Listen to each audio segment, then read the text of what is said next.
अस्सलाम वालेकुम दोस्तों, welcome to H T coders. मैं हूं मोहम्मद आकिफ हुसैन और आज से हम रिएक्ट को स्टार्ट कर रहे हैं। आगे हमने HTML CSS और JS कर लिया है और आज से हम स्टार्ट कर रहे हैं रिएक्ट JS। तो रिएक्ट JS का करंटली जो वर्जन चल रहा है वो 19.2 चल रहा है। इस चीज़ को आपने याद रखना है, कोई भी आपको इंटरव्यू में पूछ सकता है और जब आपने इंटरव्यू देने के लिए जाना है तो ये बहुत इंपॉर्टेंट चीज़ है। देखें, अगर कोई इंटरव्यूअर आपसे पूछता है कि वर्जन क्या है, आपको उसका ही नहीं आइडिया होता तो उसके सामने आपकी इमेज जो है वो ख़राब हो सकती है। इसलिए आपने वर्जन को ज़रूर याद रखना है, ठीक है।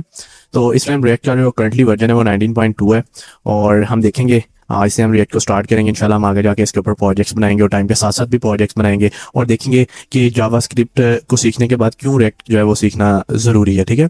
तो रिएक्ट जो है वो एक क्या है, ठीक है। रिएक्ट जो एक लाइब्रेरी है, लेकिन बहुत सारे लोगों को कन्फ्यूजन है कि रिएक्ट जेएस जो है ना वो एक फ्रेमवर्क है। ये फ्रेमवर्क नहीं है, ये एक लाइब्रेरी है, ठीक है। और उसके बाद जेएस के और भी फ्रेमवर्क्स हैं लाइक व्यू और उसके बाद एंगुलर, ठीक है। ऐसे और भी जेएस के फ्रेमवर्क हैं। तो रिएक्ट जेएस जो है ना वो एक लाइब्रेरी है, बहुत इजी है, इसको हम इजीली सीख सकते हैं, लेकिन ये काम ऐसे करता है जैसे लाइक अ फ्रेमवर्क, ठीक है। तो HTML CSS जेएस सीखने के बाद एक जो फ्रेमवर्क है वो सीखना बहुत ज़रूरी है, ठीक है।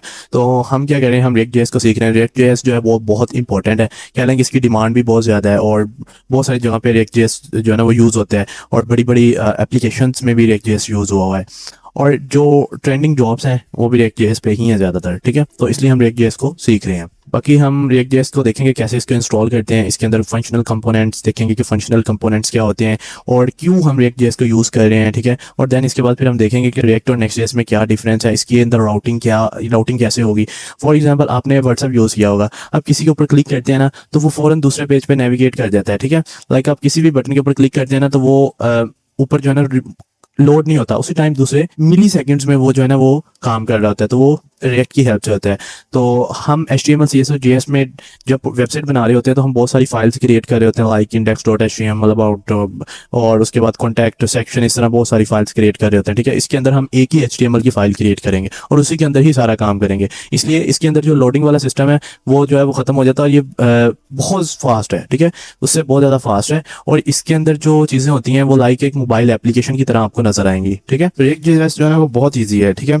और अगर आपने रिएक्ट जेएस सीख लिया ना देन आप इसके अंदर मोबाइल एप्लीकेशन भी बना सकते हैं। वो कैसे, उसके लिए हमें रिएक्ट नेटिव सीखनी पड़ती है, वो भी रिएक्ट जेएस। अगर आपको रिएक्ट जेएस आती है ना तो वो एक दिन के अंदर आप सीख सकते हैं उसको, ठीक है, वो इतना टफ नहीं होगा। तो और उसके थ्रू आप फिर एंड्रॉयड और iOS ऐप्स बना सकते हैं। अगर आपने फ्रंट एंड की जॉब करनी है ना उसके लिए मस्ट है आपको रिएक्ट जेएस आती हो। अगर आपको रिएक्ट जेएस नहीं आती तो आपको फ्रंट एंड की जॉब बहुत मुश्किल है, मिलेगी, बल्कि मिलेगी नहीं। अगर आपको रिएक्ट जेएस आती है तो आपको जॉब मिल सकती है। तो रिएक्ट जेएस में हम देखेंगे फंक्शनल कंपोनेंट्स क्या होते हैं, हुक्स क्या होते हैं, ठीक है, रिएक्ट राउटर क्या होते हैं। तो बाकी आपको अगर आपने HTML CSS और JS बेसिक सीख ली हैं, क्योंकि बेसिक नॉलेज जो वो बहुत ज़्यादा इंपॉर्टेंट होता है इनका, वो आपको आना चाहिए। JS का भी बेसिक नॉलेज आपको होना चाहिए, ठीक है। उसके बाद आपने फ्रेमवर्क को आपको एक ना एक फ्रेमवर्क ज़रूर आना चाहिए, ठीक है।